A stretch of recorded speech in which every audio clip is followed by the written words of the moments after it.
Third eye. Third eye, paano mabuksan? Marami nagtatanong sa atin. At saka marami rin din sa mga kasama natin na nagtatanong about sa pagbubukas ng third eye. Pag-usapan natin yung paano mabuksan ng ating third eye. Tara! Pag-usapan na, tara, let's go! What's up mga kagimat? Na ito na naman ninyong kagimat, si Heping Agimat na mahilig sa agimat. Pero wala namang agimat. Nasa puso ang tunay na agimat.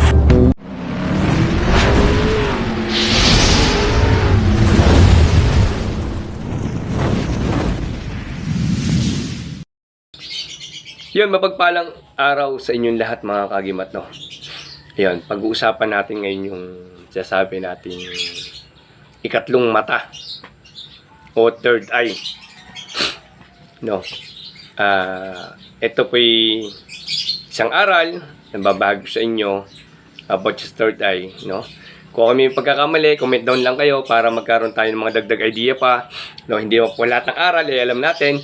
Kung meron lang po kayong dagdag idea, comment down lang po para po sa ating dagdag idea po, no? Okay? Ito ay para sa Team Happy Agimat at sa mga naniniwala sa aral ng Team Happy Agimat, sa mga followers natin dito at sa subscriber, no? Okay? Yan sa pagbubukas ng third eye, no? Kalimitan kasi dyan, ang target ng isang manggagamot is third eye, no? Ito po, no, bibigyan ko idea paano mabuksan yung ano nyo, no? At saka ito muna, pag-usapan muna natin, no? Bago yung aral sa huli. Ang part ng gustong-gusto nyo kasi yung third eye, yung mata. Kasi daw, pag may mata kayo, pagkakita nyo pala ng pasyente, nakita nyo na kung ano nakasampa. Tao, elemento, or anumang kung demonyo, ano. Kita nyo agad kumano. Yung kita nyo na agad na malinaw, dinay na, kita nyo na. Ngayon, yung sinasabi ng iba na malakas ang third eye, kasi daw parang gano'n, kita mo na agad gagamutin mo, kita mo kung lumayas na, no? Ang sabi ng iba naman dyan sa part ng ano, kung may third eye ka na, ba't mo pa tinatawas bago mo gamutin? Dapat sinabi agad naman, no? Diba? Yung mga part ng mga aral na may pagka-piloso, pero tama din naman. Ba't mo pa tatawasin? Kita mo na pala may third eye ka, diba? Ba't mo tatawasin? Huwag mo na tawasin. Alam mo na tumano yan. Diba? Yun. Sa part kasi ng mga aral ng mundo ng spiritual na ganan, sa mga third eye, no? Ang third eye po, nasasabi nyo na mata, ikatlong mata, ay yung nakakakita ay part ng senses. Kakayahan ng senses, no? Okay. Ngayon, sa senses kasing yan, na gustong-gusto mo yung mata, pero yung pala, hindi pala matang third eye na ganan na hinahanap mo, ang iyong senses, ang iyong kakayahan na lalabas. Pero pinopokus mo, magkaroon ka ng third eye, makakita mo, di ba? Nadadala po tayo ng imahinasyon. No? Imagination po. Senses po yan eh. Sabi nila, meron 6 sense, 7 sense. O, di ba? Kung anong senses na marami yan. No? Ang sa akin po kasi, paano kung tumating ang panahon, hindi pala third eye o ikatlong mata ang senses mo. Sasayangin mo yung oras, kakapunta ng punta dito, tsaka pabuwas sa third eye, may bayad o wala. Masasayang yung oras mo na dapat inaaral mo, bibigay mo sa aral yung oras mo. No, bibigyan natin sa uli yung mga ginagawa ko para mabuksan yung senses ko. No. Yung mga chakras natin nabubuksan yung senses. Okay. Yung mga ginagawa ko para babago sa inyo tsaka yung mga tao na napuntahan ko rin, no. Ito, kung hindi naman po ikatlong mata ang mabubukas sa inyo, sayang po yung oras na binabahagi natin sa kanila. Kasi po, ang ikatlong mata po ay part ng senses din po ng aking pagka-aral po sa tanong sa mga. Marami po kasi meron namang ibang aral na hindi, yan talagang pinakano. Nire-respeto po natin yun. Nire-respeto ko yung mga aral nila. Pero yung sa akin nga, para sa mga followers natin, at sa mga na-experience ko, tsaka sa mga nakasalumuha ang tao, huwag nyo na pong ipilit agad kung nag-aaral lang kayo sa inyong ikatlong mata. Huwag nyo nang ipilit yung ikatlong mata. Kung hindi naman talaga mabubuksan yung ikatlong mata nyo at magkakaroon kayo na ibang kakayahan na pakiramdam pandama, yung pakaramdam, no? Pandama na rin. Pang-amoy, da? Yung taas ng balahibo, magkakaiba ng kakayahan yan eh. Nangangatal yun naman pag may malakas sa kalaban o ano. Yan po yung mga pakaramdam eh. Meron katal ng ng mahina lang, ibig sabihin elemento, lumakas, kulang. Meron kasing papasok na kakayahan sa inyo na kusang bubukas sa inyo. Pero kung pupokus nyo sa ikatlong mata, marami po dyan, kinain po ng sistema kung tawagin natin. Mahilig ako sa ikatlong mata. Gusto mo buksan sa ikatlong mata ko. Pumunta ako ngayon dito, meron online. Ikatlong mata. Bayad lang ako 100. Bigyan ko 100, maliit lang yun eh. Pagkabukas ng mata mong ganan, sige, ganito gawin mo, ganan, para bumukas yung, para magtuloy-tuloy. Nabuksan ko na yan. Siyempre ikaw, gusto mo eh, paniwala ka. Nabuksan ko na yung ikatlong mata mo, Heping Agimat. Ay, salamat to. Kailangan mo ng gantong gawin. Kailangan mo mag-meditation, kailangan mo magdasal lagi ng ganito, kailangan mo magmulat sa buwan, between, tsaka sa mga araw ng gantong mata.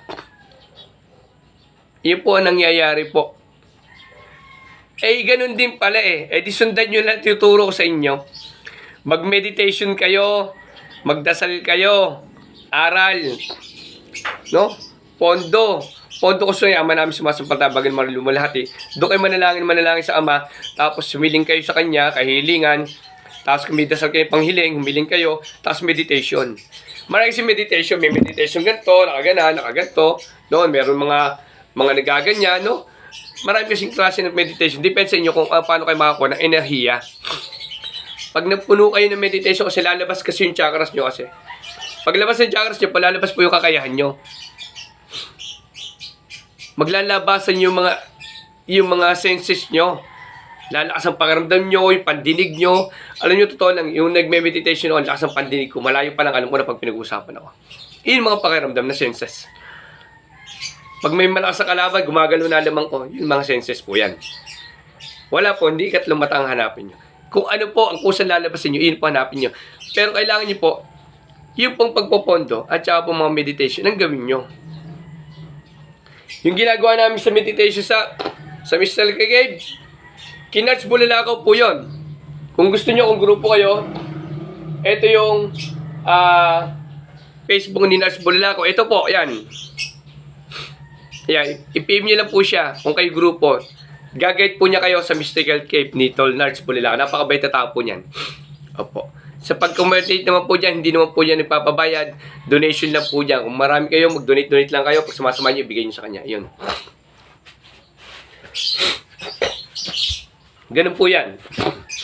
No? Hintayin nyo po lumabas yung kusang senses nyo po. Meditation, tapos yung mga pondo, paglabas yung mga chakras nyo, at lalabas din po yung inyong senses po niyan. Huwag nyo na po sa puro mata-mata.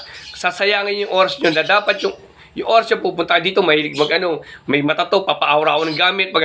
Hindi nyo na po kailangan magpa-aura ng gamit sa mga third day na yan. Hindi nyo na po kailangan pa-aura. No? Yun po yung mga aral po ng binabagit sa inyo na kakainin po kayo ng sistema. Kasi po, pagka mahilig ka sa third day na yan, mata-mata. Tapos sinabi nitong si ganito, yung may matang third day yan. Ngayon, doon ka ngayon ang dahil mong katanungan, ba't sa mata-mata mo, di ba? Kasi gusto magkaroon ng ikatlong mata. Pero pagdating ng panahon, ang tagal mo nang taon ka nang namumuwersa ng ikatlong mata mo. Hindi lumalabas sa ikatlong mata mo kasi nga hindi nga po iyon yung senses mo. Hindi yun yung kakayahan mo, yung ikatlong mata. Hindi yun yung kakayahan mo. Sinayang mo ang haba, ilang taon na sinayang mo oras, papa-aura ng pa-aura, tanong ng tanong dito, magalis-third, pabos kung kani-kanino. Pero hindi pala yun ang senses mo. Ikaw din pala makakasaksi ng senses mo. Ikaw din makakatukol sa senses mo. Pondo, panalangin, tapos sa meditation. Manalangin ka sa Diyos Ama. Humiling kayo sa Diyos Ama. Yun po yung mga dapat yung gawin po, no? Kasi po, pagka nagsalin-salin po yan, may nakilala kayong mahilig din sa third eye. Kasi, kunyari ako mahilig sa third eye. May nakilala ako ngayon. Mahilig din sa third eye yan. Dadala na rin siya ng mga dating third eye. Pero wala naman talaga. Mahilig siya ng mga aura. Oo, meron kang mga gamit na ganito, meron kang ganyan. Hanga-hanga ka ngayon. Diba? Merong meron kang ganito, ganyan. Misa tatanungin ka muna, kakausapin ka muna. Pag nakakuha siya ng idea ngayon, aawrahan ka ngayon. Nakikita ko na meron kang ganito, matututo kang manggamot. Lalakas ka sa gamutan, magiging magaling kang manggagamot. Aawrahan ka na ng ganyan. Kasi nakikita ko sa aking balinta tao na ganito. Diba? Maraming ganan, aawrahan ka. Ang dahil mo kasama mga elemento, ganan, ganito, ganyan. O, wala ka naman pala kasamang ganon. Kasi nga, kinain ng isip nila, kinain na ng sistema yung isip nila. Na kada may makakarap sila, mahilig silang mag-aura ng mga ganan, ganyan-ganyan. Ang sabi ko sa grupo, mabuhay kayo na parang normal na tao. Na hindi pagkakita, uy! Uy! Malakay! Uy! Papaura! Tol, may gamit ka, tingero ka, tol, ganito, yan. Hindi po, mamuhay ka na pagpatan mo na, nakaganang ka lamang, normal ka lang. Pag nakatala may gamit ka, tol, may gamit ka, gagamit ka, meron din, marunong konti, ganan. Tol, aura mo nga gamit, hindi ako nag-aura, tol, pasensya ka na. Hindi rin mo marunong aura, ganun na. Ayan yung maging normal kayo na pamumuhay. Hindi yung kada pupunta sa isang lugar, ang tingero, lasang ka-aura mo, lasang gamit mo, ramdam ko na. Itigil nyo na po yung mga ganun. Opo. Maging mamuhay ka na normal. Aralin nyo yung senses nyo, kung ano lalabas sa inyo, meditation, pondo, yung pono. Huwag nyo na pong ipilit ang third eye, sasayangan yung oras sa ikatlong mata nyo, kung hindi na may ikatlong mata ang lalabas sa inyo.